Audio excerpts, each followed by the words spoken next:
Hi everyone, Jeff Cote here with boatingtechtalk.com. So, we commonly get asked questions from boaters around the world. Jeff, I've had a boat fire. I had melted wires on my boat. What now, right? We've had the privilege of helping boaters deal with this problem over many, many years now. And my first piece of advice is to not rush the process. This is going to be painful, and hope and thinking that things are just going to work out is probably wishful thinking, and we know what that is. Wishing it so doesn't mean it's going to be so. So the first thing you got to do is assessment. Now, if you've wired the boat yourself or you've done most of the stuff on yourself, make sure you have a wide view of looking for problems, meaning do not get laser focused and think that the problem is only what you're seeing now. Be curious. What could be a domino effect of this electrical fire in one place could have affected other places on your boat? And the answer is most likely yes. We've seen fires where a dead short happens at the panel and then the whole bundle from the engine harness, from the panel, all the way back to the back of the boat is completely crisp. So they could have said, oh, it's just here, it's just at the panel, let's not worry. So the first thing is really keep a wide perspective on all the things that could have happened.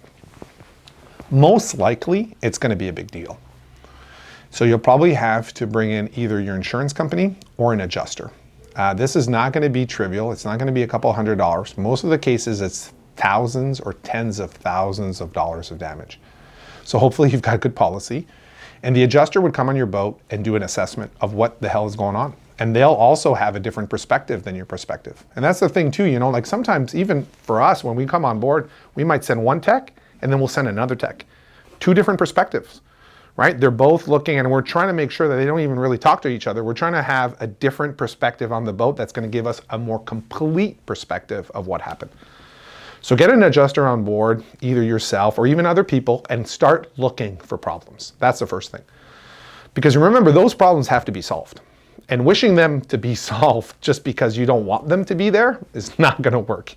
You can't do it, And so you're looking for places where one wire might have melted, but because a lot of our wires are actually in bundles where there's multiple wires in one grouping, what happens is that one wire might have melted, and then it's going to make the other wires in the bundle melt.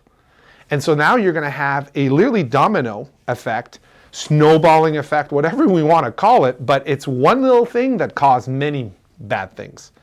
And so what you're looking for is you're looking for those bundles. Look where that cable was routed from A to B and see, okay, where else did it touch? Did it affect while it was dead shorting and all the insulation on that jacket might have melted in certain spots? And it's not going to melt in all the spots evenly because a wire in air is not like a wire in a bundle. So the wire in the bundle is going to be hotter than a wire in just thin air.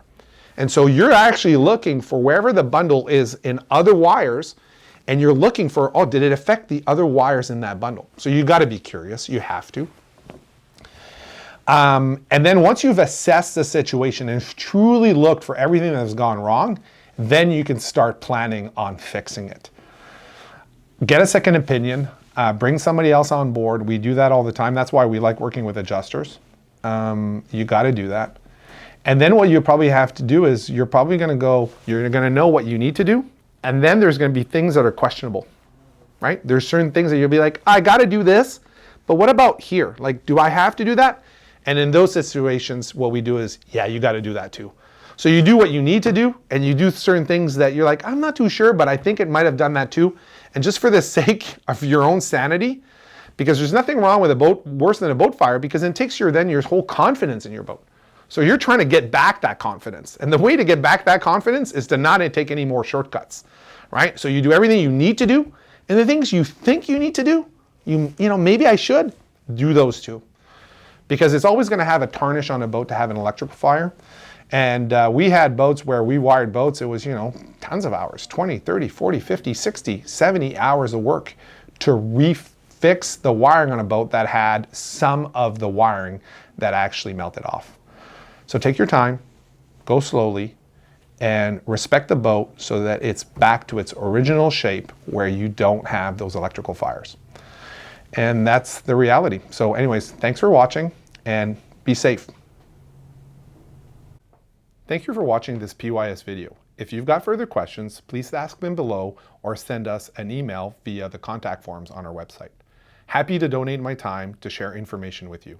You can support us in keeping this channel ad-free by purchasing some merchandise on our store or by making a donation on PayPal. And don't forget to subscribe. Thanks again for watching.